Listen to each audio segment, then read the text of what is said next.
Okay, guys, it's time for our grand finals here today with Elazer and Clem taking each other on in a best-of-5 series, starting up on Nightshade with our Blue Terran in the bottom right, probably his map pick. It is Team Liquid's Clem. It really feels like his map even, you know? Yeah. There must be like his name somewhere in the center of it by now, because he's just slaughtering Zergs on this any given time. On the left top side of Nightshade, we're looking at the main base of the man who hasn't won one of these yet, but we know that he's absolutely capable of doing it. Representing Ego Esports, it is Elazer. So as we're about to jump into this ZVT, guys, we do have, of course, our weekly giveaway, because Reynor keeps winning you guys monitors. So we've got an AOC monitor to give away. It's as simple as that. All you have to do is type !AOC in the chat. You will be entered to win. If you type it more than once, it will not count a second time. So only type it once, or Moobot will time you out. I've seen it happen. And the only other thing is you guys have to stay around until we draw the winner. And we'll be drawing the winner between the finals and the Reynor match. So you have to be here at the end of this best of 5. Otherwise, your name's going to get drawn and you're not going to win the monitor because you won't be here to claim it. So !AOC, watch the entirety of the finals, win a monitor. And this is the monitor of last week, right? Yes. Yeah. Reynor won the finals 2-0 against Clem. And he got you guys a monitor. How nice of him is that? Very kind, actually. Very, very good guy. kind. I can get behind. Oh, man. You know, lately, like, since I've been playing in more and more tournaments, like, I don't know if that's because I'm a bit older now than I used to be, but I think it's so hard to play multiple series in a row and play your best StarCraft, right? Especially, like, obviously, I think back of the days when I was a Warcraft 3 pro gamer, and that never really bothered me. But I think Warcraft 3 is obviously a very high-skilled game, but I think it's a whole lot less intense than StarCraft, you know, because it's a bit slower paced, it gives you more time to think about stuff. StarCraft 2 feels like you're on the edge of your seat throughout the entirety of the game, right? A mine drop, a Baneling run by, a Zergling run by. So I actually think this is so exhausting. That's what I really came to the conclusion. And if I think of the games that Elazer has played today, like the 27-minute game he just had against Denver, like I'd be very frustrated and tilted by that game because he knew he had it and he knew he was supposed to win it, but it was still so hard and a lot of things clearly went wrong for him to make it that close. On top of that, he had a 1-hour game against Soul on Everdream. It's like, how do you enter a best of 5 right now at 11 p.m. against somebody as good as Clem? To me, that seems like you need to be mentally very, very strong. Well, Elazer is very fit, at least, so you need to have good stamina, but man, it seems tough. It definitely is. I feel like, obviously, Elazer as well is just played like back-to-back games, and Clem's obviously just had like a nice like casual 40 minutes while Elazer's trying to land fungals and parasitic bombs and everything's out of sync. Clem's just sat there like grabbing a bit of food, getting relaxed, losing a Reaper to this Queen though. So it definitely feels as though it's a good, it definitely feels like Clem got the better side of the bracket just with how the run went for him. As we do have our first 2 Hellions coming across. Bit of a shame to lose the Reaper. Wanted a creep tumor that just went down. That just didn't go down. And now that Zergling speed is a few moments from finishing. And a couple of Hellions will have to be very careful with where they are hanging out. And Clem just playing into Cloak Banshees, keeping himself very safe on a map which, if you get to the mid-game on safely, you're generally in a good spot. So again, those Banshees up to keep you safe against roaches, which can run across this map very easily as well. Faster left already. Yeah, exactly. I mean, maybe he is feeling it a little bit, and maybe we're gonna see some feisty Nidus play here or something, but obviously the drone count is already pretty high, so there's no need to assume that. We're already at 47. We'll see as Clem is gonna cruise around with his Hellions like he likes to do. Clem obviously had some time, he just had dinner. He's like, oh, I have time to eat. We're like, well, you've got a ZVZ series, mate, and especially if game 2 is 27 minutes. I don't know what he had for dinner, Wardi, but I'm pretty sure he finished it by now. Yeah, I'd say there's a pretty good chance he did okay there already. As we do see the few Hellions coming up the top. They are going to try and get through, but no luck so far. Going to get pushed back away into the center as they go for a tumor, and they will get that kill. And it's a nice little pick off, of course, as the Elazer just goes straight to double overseer and the Bane Nest for Bane speed. I've seen this a lot more lately, just especially on like maps where Terrans like to play Cloak Banshees. You get the lair up and its main goal is actually just to get overseers. Obviously, it's nice to get faster Bane speed too, but the overseers to be able to deal with the Banshees more easily, almost a necessity because these Terrans are getting so good at dealing with, you know, at working their way around the Spore Crawlers. Elazer gets a scout off in the main base, and he's like, all right, well, it's kind of what I expected. The only thing he hasn't seen yet... Actually, let me just confirm that. No, he has seen everything. I was like, did he miss? No, he didn't miss anything. So at this point, Elazer's like, all right, we're going to fire up 9 more drones. The Queens are just kind of trying to keep the creep safe for as far as that's possible against all these Hellions. Clem is playing a very passive game, right? He's not doing anything crazy. This is the first time he really tries to get damage with his Banshees, and he gets 2 drones, but that's it for now. Yeah, gonna come around the top side and maybe make his way to the main, the other side of this third base mineral line. A couple of options there. Obviously, the main idea is this 1-1 finishing up and getting a bit of a tank push going, because on this map especially, you can really start to do a lot with the tanks and the Marines pushing, so a good first push puts you in a great position to continue onwards. Lings are a bit out of position, so the Hellions were thinking about it, but then they saw those 4 Queens and they're like, yeah, we can't really commit about it. How do you feel about the Hydra then? You think that's the way to go? No mutas on this map? I think mutas on this map are kind of tough just because of all the usual Terran pushes we see, and that's something the mutas just don't help a lot against. Obviously, Hydra's kind of invites siege tank play, which then you could argue is pretty good at just continuing to push, but the Hydras themselves are also very sturdy to hold it off, so it's kind of, I like it as the in-between between if you are going to go lair tech, I prefer Hydras over mutas. Otherwise, just go like pure Ling Bane and try and rush ultras to deal with the Terran attack. Well, there's already a tank sieged up, and this is going to allow Clem to really push the creep back properly for the first time this game. I feel like you know that Clem is very confident in this matchup, and he almost seems completely okay with not dealing any economic damage. And he's like, no, yeah, I just want to make sure that we play a game of StarCraft over here, that nothing weird happens. If you just want to play a normal game of StarCraft, I'll play that game with you, because I love this map, and I'm going to be fine. It may not happen immediately. It's going to happen a couple of minutes down the road. Love these 2 Banshees just sitting defensively on the third base, ready for the run by, which is set up here from Elazer. Looks like that will go forwards rather than a potential flank from the right, so and ready to make that happen. A couple of Banshees see the first Ling, but they are moving out, so we'll miss the opportunity. They actually rallied around to catch this, but I think they're just going to be a little bit late with the way they go. Anyways, attack from Clem continues up the left side, and Elazer has taken a very ambitious 9 o'clock base. I'm not sure if that one's going to get it with the way that Clem's got himself set up here, but the Bane's come crashing through to the third base, and Clem has to respond. He already loses 6 SCVs, and he's going to lose a few more because they're all still clumped up. 13 go down. Yeah, Clem clearly paying more attention to what's happening on the left side than what was happening at home. Losing quite a few SCVs. Can he keep the Marines alive? They're very deep on creep. The tank was very exposed. Still a few Marines alive. Oh, that one tank on the south side is in such a beautiful spot. It's getting a couple of very big hits off. And at this point, I believe the Baneling count is literally 0. And that's never a good sign, Wardi. Not a single Baneling on the map. The Queens are about to intercept these 2 Banshees, which have just flown across the entirety of creep. The cloak up with the Overseer there. Lings and Hydras are going to try and press through this before reinforcements show up. It's definitely the right idea. Problem is, you still haven't taken a moment to morph in Banelings, and now even your Hydra's count is kind of low. So you're kind of fighting this with what, pure Zerg lanes against essentially pure Marine. I mean, well, I don't need to spell it out for you, Roddy. Elazer is just gonna, well, I thought GG. There you go. It's not pretty. Clem just has too much, and yeah, I feel like Elazer really had a chance to morph in Banes, but instead he dove on it, tried to clean up, and didn't do it fast enough. Yep, not once, but twice it felt like, right? Like, it's like, okay, he has no Banes, and then fighting happened, and it's like, he still has no Banes. He hasn't morphed a single Bane, and yeah, killing 13 SCVs is good, but if you can never kill the army on the other side of the map, I feel like it's very pointless. Absolutely, as we get ourselves ready to go into game number 2. That was a game that was less than 10 minutes long, Roddy. Yeah, and it did really feel like you're looking at Clem, and Clem just has, I feel like, such a chilled out approach to this matchup now, where he's like, yeah, nothing is good because nothing means that I'm gonna win.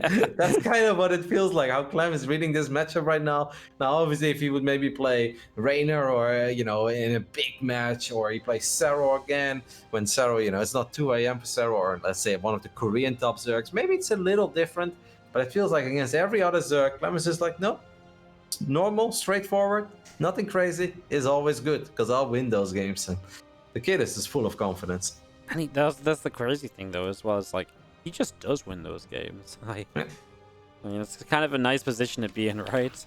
I don't feel like there's been many Terrans in a while who can take on some of the very best and just say, yeah, as long as I survive, I'll be okay. Yeah, let me get my eco, 3 bases up and running, and then the barrack sprinter goes brrr on Marines, and I'll be fine. That's truly all I need. Eternal Empire is going to be the second map of this grand finals, and we'll see if we're gonna see a little more fireworks, because that game, Wardi, it wasn't grand finals worthy.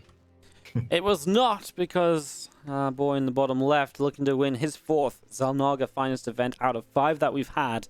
Team Liquid's Clem.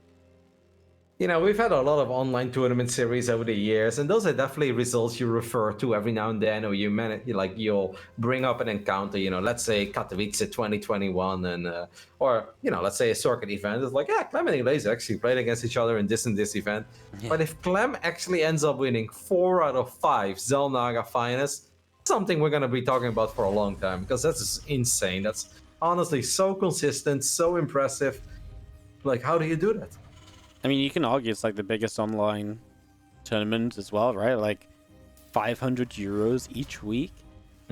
It's like if Clem wins 4, he's walked away with 1,000 euros just from the series of tournaments alone. That's kind of a lot. just for some Wednesday evening StarCraft. Yeah, that's and let's not forget, he won the monitor. His illegal ranking is going through the skies because he's just racking up victories. I think Clem right now, he's super high ranked now in the league. Like, he's like the 7th highest ranked player in the world or something. Yeah, 7. And he's really not far behind some of the others, apart from Cyril. Yeah, he's actually getting very close to Reynor. Yeah, him and Reynor are like a match away, maybe. Actually, maybe after tonight, Clem might even overtake Reynor. Yeah. Like, with a good set of results. It's crazy. It's actually crazy. Yeah, it really is. Yeah, just taking a moment to let that sink in. I didn't think about it really for a while. Damn. Like some people, they don't take it that serious. Other people take it a lot more serious. I actually think the league ranking is always a pretty good indication of who's been on fire, not for a week, but for quite some time, who's consistent. And it really speaks to just the numbers that Clem has been winning an insane amount of games for his ranking to be that high up. Because this is not off the back of great offline results, right? That's the only thing that Clem is, of course, still missing. He has played good series and he has made quarterfinals and round of 16s and stuff like that. But yeah, this is it's getting outrageous, the amount of online tournaments he's winning, and it really feels like it's inevitable that this is going to happen offline eventually as well, when we hopefully have offline events again. Yeah, it feels like he just needs that like breaking through moment, right? And I mean, it's crazy because like it's definitely broken through, but that one, I feel like one time he hit semis or finals, and then I feel like he does it back to back to back or something, because I feel like once he gets that taste of like offline victory or offline success, he's just not gonna let it go. Keep us sitting between the natural and the 3rd base, as we do just have a 2nd Rax beginning up. Okay, I can get behind a 2nd Rax. Change it up a little bit. It's gonna be a 3cc already though, so it's very fast 3cc into very it's like the 3cc 2-on-1 that we've been seeing a bit of. Which also this goes back to what we were talking about in the previous game, right? Nothing is good. Like, obviously you're not gonna die defensively when you have Stim Marines this early on, but then you also have 3cc's, so it's like, no, we'll play a normal game. Now, we have seen Elazer play some fantastic matches against Clem though over the last few weeks, so we really shouldn't make it seem like there's just no way for Elazer to win unless he does something crazy, something stupid, something cheesy. But I don't know what it is about this tournament, but it seems like Clem is actually getting wings when he plays in them. I don't know. I want to have the feeling that I think Elazer is gonna win or really bring the fight to Clem. But at this point, I'm not having it yet. It just feels like Clem is playing so good, so clean, crisp. Everything is on time. I don't want to say he's not making any mistakes because there's always mistakes, right, in StarCraft 2. But I don't know, Wardi. I need to be mentally broken myself. I need to see Clem suffer, okay? That's what I need to really turn this into something. We need him to like, I don't know. I don't even know what would do it, Roddy. I feel like Eternal Empire as well. And like, this is really weird, right? But I have this belief that for Terran and Protoss players, like the bottom spawn is actually quite a bit better than the top spawn. A lot of players don't think about this, but I think it's just naturally your micro is going to be a little bit better when you're microing units toward the southern part of your screen rather than the northern part. I just look at Clem and I was like, I already know this is going to go. He's going to have fantastic micro and banelings are not going to connect. And I hope that, I don't know, some burrowed banelings, a sick run by, you know, get 20 SCVs, still have enough at home. That's what I'm just hoping for Elazer over here. Elazer's going straight to Lair. He does have a Baneling nest. He needs to defend these first 16 Marines properly, obviously, because if he does not, he can be in a lot of trouble very quickly. He is picking away at this set of rocks on the right side, and he is making more lings, so he should have the numbers here without too many problems. He's got 7 queens out. He's likely to lose a couple creep tumors on the left-hand side already, and anything you can do to delay that is great. He hasn't scouted at all, though. Yeah, I just feel like the lings blindly should be good enough, though, right? Like, there's a lot of them. Well, he just made some drones. He made those evos. He has a couple of lings. The grenade pushes everything away for now. Obviously, we do have those 6 banes. Morph and painting speed is on the way. I think it's gonna be okay. But actually, I wouldn't have minded Clem sticking around there and trying to get a few more of those traits, right? Yeah, just back and forth a little bit. I don't think there's any reason to back away necessarily. I think he's looking for the 4th base that just doesn't exist. Which is just kind of funny. He's going to get the creep on the top side as well, and then he'll drop back down maybe bottom side and get more creep. And obviously creep's what you want right now, because if you keep the creep off this 4th base, then pushing that 4th base a little bit later on is going to be a lot easier for you. And especially as the laser goes into mutas, and wow, laser's going to expand down the right-hand side. I feel like that's just because I think because of everything what you just said, right? Like, how does he get it up there with those Marines still sharking around? Marines are pushing back the creep, but that's just not a base that Zerg players love to take. Come on, like. I mean, what's his closest creep gym? I actually feel like the best creep off this base is when this base finishes, then you start to creep gym it, right? Like, that's how late it's going to be to get creep in front. So Clem's going to have a real easy push up this right-hand side. He's going to be able to do it off a rich Vespian gas base where he's got a plantry to fall back to.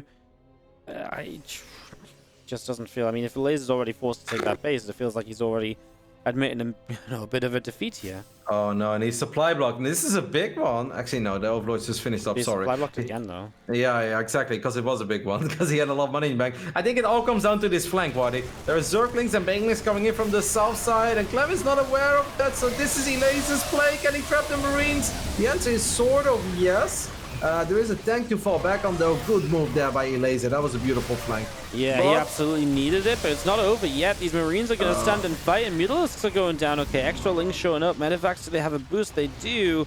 And they will drop to the other side. Reinforcements running over. Man, if that was any better for Clem, Elazer probably does just die, but Elazer, perfect movement. Just what he needed. Yeah, just about made it work. You know, it's not a game-winning move, but it's a move that actually keeps him alive in this game. And in that way, it is sort of a game-winning move, because he really didn't have that much to work with. That was pretty much it. The turret is close to finishing up. These medevacs thought we're going to be in a little bit of danger, but Marines are there to keep him safe. First store is already on the way. I mean, in the end, we're still going to have that scenario like you mentioned. He is going to get the planetary near that rich Vespian gas. There are Widow Mines as well with drilling claws already. Oh no. Flies into one right away, and it just means the mutas won't do anything really over here. The Marines, no! The mutas stop! Wardi, make it stop! I can't watch this! I can't make... Well, oh my god. It stopped because all of them died. Man, how? Like, how is Clem just when you think he's a little bit, well, not even in trouble, right? But it's like, okay, he's still gonna have to work for this game. Clem is like, haha. Marine printer goes, oh man. That was 13 mutas. Let's say it was 11 mutas, whatever it was. Oh no. That's actually the entirety of the resources lost advantage right now for Clem. Which is crazy, because usually, like, the Terran's meant to be a bit better off anyways. Oh my god, this Widow Mine gets all the Banes. He does lose the other mines at least. Am I crazy, or is there a hatchery over there? There is a hatchery over there. I feel like Clem's maybe not quite picked up on that or registered that either. Well, I think Clem just doesn't care. He's like, if you really think you're ever gonna mine from that, mate, I wish you good luck, because that's just not gonna happen. Marines... Oh, okay. Well, Marines survive. There's still a couple of mines to fall back on. There's a few more banelings that Elazer can work with. There's a Thor as well in the mix. There's one more Widow Mine on the left side there.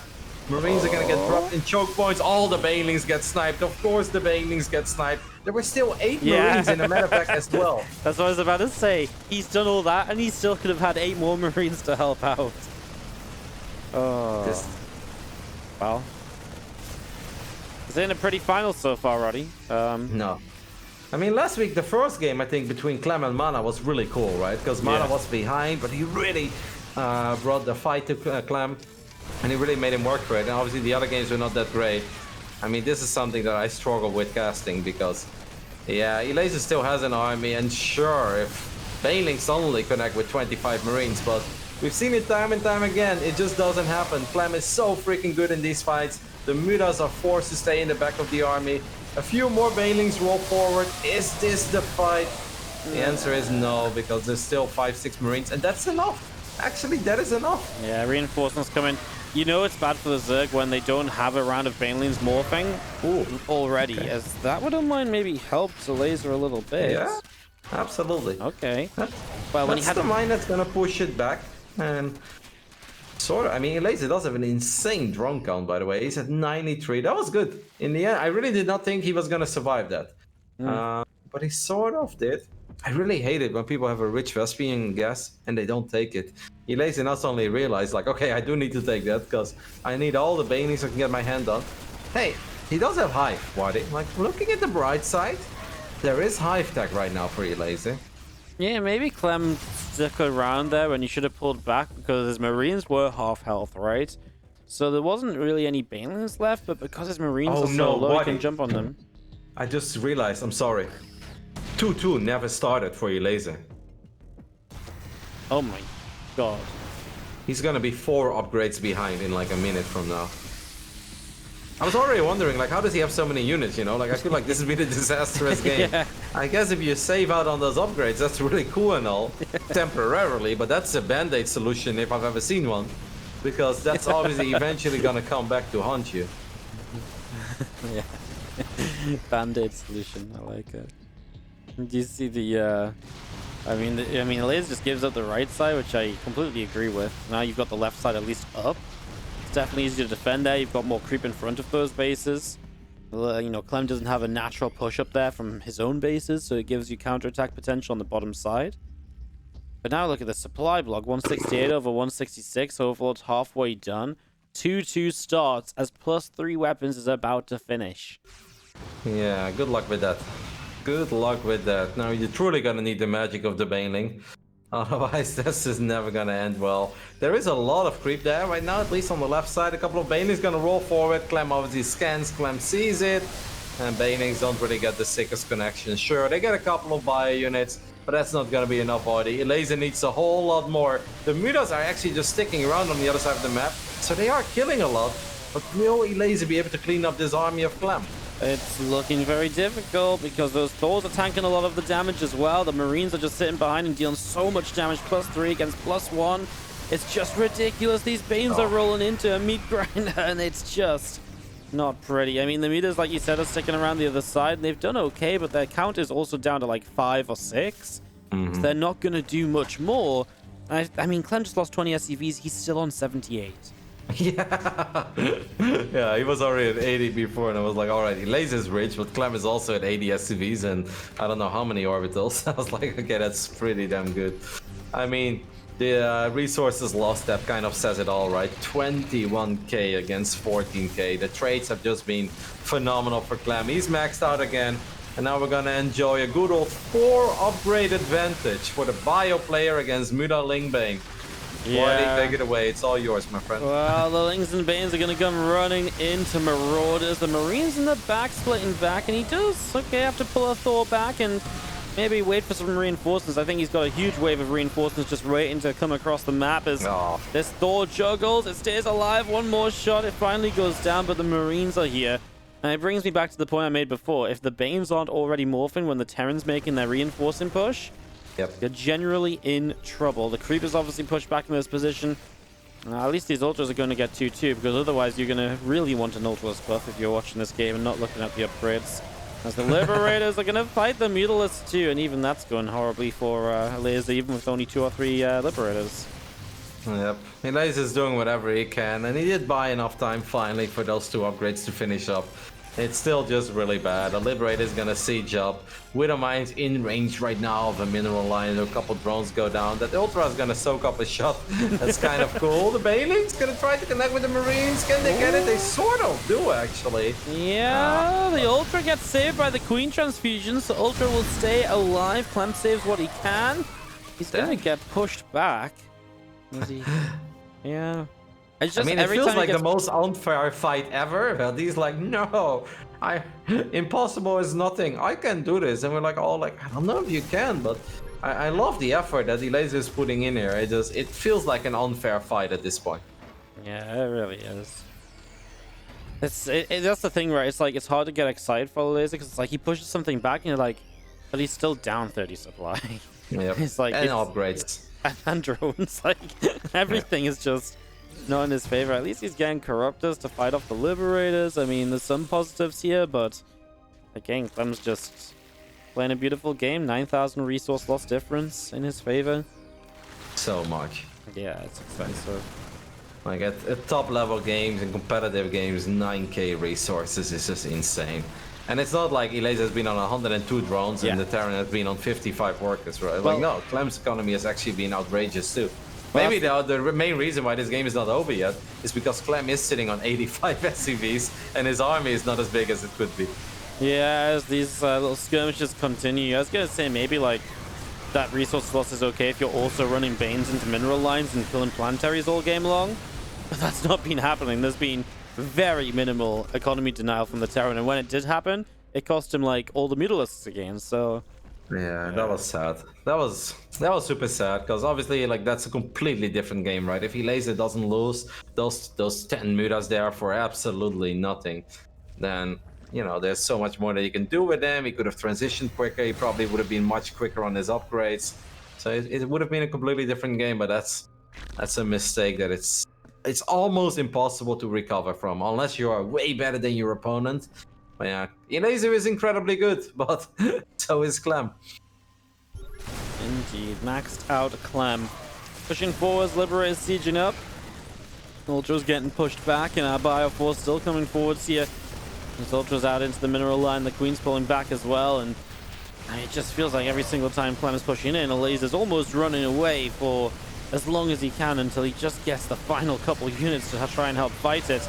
This time it almost feels like he's waiting for the Brutalins to help him flank or something. It's just not pretty, and Liberators at a distance are hitting Ultras. The Corruptors don't even get nearby. I mean, the supply difference is just increasing. The fungal growth is something. There's no medevacs here, right? So Bio's gonna die eventually. That was a tiny counterattack of a couple of Lings and an Ultra, but Clem easily deflected that as well. At this point, 12k resource difference. And Elazer is just kind of running out of steam. It's just a couple of Zerglings, 2 Ultras. And those Corruptors, they even feel kind of lost in the air, right? They're like, we really want to participate. We want to be useful, but yeah, there isn't much to shoot at. Yeah, they can't. It feels like they can't get on top of the Liberators because there's just so many Widow Mines waiting. And he has nothing on the ground to go and soak those up properly. GG's. Clem takes a game he's been winning for 10 minutes. Yeah. If not 9. You know? The Muta mistake was so sad, right? I mean, that's sad. Yeah, especially when it comes off the back of like Elazer taking a really good fight, right? And like maybe suddenly given hope after Clem seemed to get a bit of an edge early game. Yep. And then you lose all your mutas, and it's just like you just don't recover from that. Like, you just lost like almost 2,500 resources for nothing.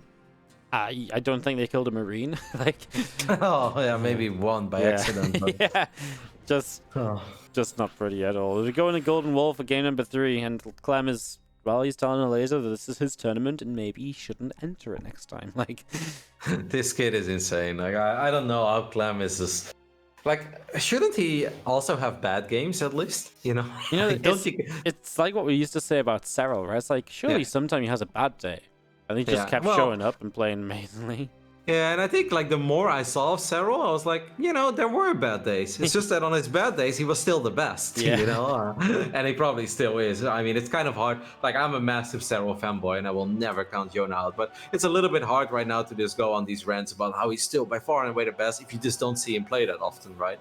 But I think we all know that, like, let's say in a magical world, there is a WCS event next week. You know, Cyril would still be my #1 pick. But Clem, what he's showing at the moment is awesome. I feel like he looks good in almost every single game we see from him. And even if things don't work out early game, he's able to bring it back. Yeah, mentally he seems very strong as well, right? He doesn't seem to be too shaken up. After that first game against Utermo, you'd be like, woo, you know, quarterfinals, TVT, down 0-1. But it feels like his micro was so on point in game 2 and game 3. I don't know. Very impressive. Very, very impressive what Clem is doing. Well, we're going to Golden Wall for what could be our final map of the Grand Finals. So don't forget, if you have not already entered the AOC monitor giveaway, guys, !AOC in the chat. If you've already entered, you do not need to type it again. And also remember to stick around to the end of these games. They will be announcing the winner between the finals and the Reynor match. So just a reminder to that as we get into game number 3. Golden Wall it is. I do still like this map. I gotta say, as a when I play on it, as I'm obviously a big fan of playing the game as well, I struggle and I'm like, man, I just keep losing to different stuff and I keep getting myself in really stupid positions. But I still enjoy it, even if I end up losing a lot on it. And I must say, in competitive tournaments, we don't see it that often, but whenever we do see it, I feel like it often delivers and it gives us really fun matches. And I feel the same about Purity and Industry, by the way. I know that this is like the #1 hated map at the moment. You know what, Wardi? I'm gonna be that guy. I like Purity and Industry. Yeah, man. It's not a popular opinion, but I love it. GSL disagrees with you. They kicked it. I know. What's that about? It's crazy. I know. I love how, like, if you're gonna kick a map, like, at least don't replace it with a 4-player one that everyone else is gonna complain about too. I have heard. I actually didn't see it, but I heard. It's like, do you remember Darkness Sanctuary? Yeah. No, wait. I'm thinking of Deathwing. I think. Which one is Darkness? Darkness Sanctuary was also a GSL map, I think. Yeah.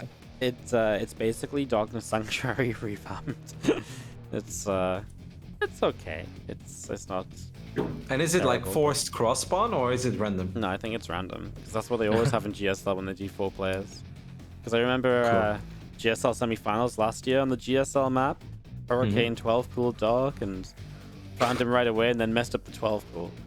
So, oh no, sorry, yeah, Dark 12 pool Hurricane and then Hurricane scouted him first or something. You know all this nonsense. And yeah. Then someone messed it up so badly it was just terrible, you know. I love this, but there's like this argument has like made me scream out loud in front of my computer in the past. People are like, play master is fine. And then someone's like, no man, like it's actually not fine because there are some build order wins, you know, like somebody can 12 pull and if you scout in the wrong direction, you can straight up lose. And then the counter argument was like, well, then just send out 2 workers. And I'm like, no, okay. If you really think that is a good way or a solution to fix a 4-player map issues, like that's not okay. Because if you scout with 2 workers and the other person is just expanding, you are so freaking far behind. You may as well leave the game as well. They're like, well, then just play better. I'm like, this is not an argument, guys. Come on. Yeah. It's I gave up on those discussions already. Like I don't mind 4-player maps, even with like different spawns, you know, where you can go horizontal and vertical and cross. But then there needs to be a spawning indicator. Like that's the only thing. And then people will say like, well, what's the point of a 4-player map then? There's still a point to it because the games will play out very differently, right? If it's cross map or vertical or horizontal, it still provides different gameplay. But the game should not be decided by a scouting route. Like that's just not the way that StarCraft should be played. As we do have 2 Hellions about to pop, and Clem just building Marines. I think he's going to armory this one and help at it. Right, more Marines on the way out. It feels very likely. Otherwise, why are you building 3 Marines with no extra add-on? There's the medevac. Mm-hmm. And Clem just wants to try and help out his way to victory. There's our armory as well, Roddy. Well, if you go back to Eternal Empire, I think it was like 6-7 minutes into the game. The only thing Elazer saw were depots near the rocks. Okay, that's the only thing that Elazer saw. And I know that Lambo in the past have made quite a few memes about like how Miko doesn't scout, or I think Arsene has made some jokes about it as well. I know that he switches it up, right? It's not fair to say that Elazer never scouts, but he's definitely a player that likes to keep that Overlord alive from time to time. Oh, he sees the medevac. Mm-hmm. Immediately drops a Baneling Nest. He was just going up into the lair. This is fairly similar to what he was doing before, when he went for like the faster lair opening back on Nightshade. So he starts up 9 drones, which makes me think that he doesn't really appreciate this. No, he doesn't care. Yeah. 9 drones? I mean, he got the Reaper. That's good. You can feel good about getting the Reaper, but I don't know if it's 9 drones good, you know? I mean, he's on only 4 queens as well because the lair was busy building too, right? So it delays the queen. He's got like nothing. He's got nothing. Loses 2 drones off the start. The problem is as well, there's a queen just out on the 3rd base doing nothing either, and these queens are already getting surrounded in the back. I feel like you can kill those Banelings. Clem, that is. If I'm Clem, I'm going for those Banes. 100% I'm going for those Banes. Yeah, there he goes. He's walking towards them, Roddy. He's going to get 1, 2, 3, 4, 5. But actually, he needs to right-click the other ones down. Okay, one goes off. That's fine. Or, well, maybe not game, because it's still a lot of queens, but that's really bad. There are 30 Zerglings on the way, but we still have 7 Hellbats, and the medevac is still alive. He's lost 1 Hellbat. Oh my 1 Reaper God. and 1 Marine. Well, that's it. That's it. Clem wins 4 out of 5. Xel'Naga Finest. Again, he will walk away with 250 euros. He gets his personal revenge on Elazer, who's the only player who prevented Clem from winning one in week 2 when Elazer eliminated Clem in the quarterfinals. That was a bit of a bopping. A bit of a bop, a bit of a stomp. I don't know how you want to call it, but that was a one-sided affair. Yep. It really was. Wow, that was brutal. Actually, just I don't think I was really hoping any there was like one moment of hope in Eternal Empire. It lasted about 40 seconds. Yeah. What even happened in game 1? Oh, Nightshade. Oh, yeah. Well, yeah. Yeah. Elazer just kind of died on Nightshade as well, right? Like. Yeah, he had no Banelings. Yeah, he actually blew up like a mineral line, but he had no Banelings afterwards, so didn't work out so well. Clem had an amazing final against Saro, obviously. Like the way he turned that around was spectacular and fantastic. I thought game 1 against MaNa was really good. I think against Denver he had a really great game 2, if I remember. Is that correct? Against Denver? Yeah, I feel like one of them. I feel like the first game he got like link flooded or something crazy, and then game 2 was like really sick, and he just won 3 in a row after. This begs the question, buddy: is Clem good for esports or not? Is this too one-sided? Do we need to region clock French players with like 4-letter names that begin with C? Like. Yeah. Maybe we can just have their own little tournament. You know, Clem, you can play against. I don't know. We'll put you and like a couple other Terran players in that tournament. We'll make the little Clem Invitational. You're not welcome for week 6, okay? We need excitement. And the funny thing is that we had so many close series today as well. Where going into it, I was like, I don't know who wins, you know? And I love those kind of series like Cass against Max Packs. I know they're not the best players in Europe, but I find that stuff fun because I don't know who's going to win. And I feel like, obviously Denver played that sick game against Elazer. But damn, Clem in the finals. That last game, Wardi, he lost 3 units. One of them was the Reaper. I don't know what the other 2 were. Maybe an SCV? Maybe a Hellion? He lost a Reaper, a Marine, and a Hellbat. Oh, that's what. Okay. Yeah. Man, 3 unlucky victims of a flawless defeat. Or victory, right? Yeah, absolutely crazy.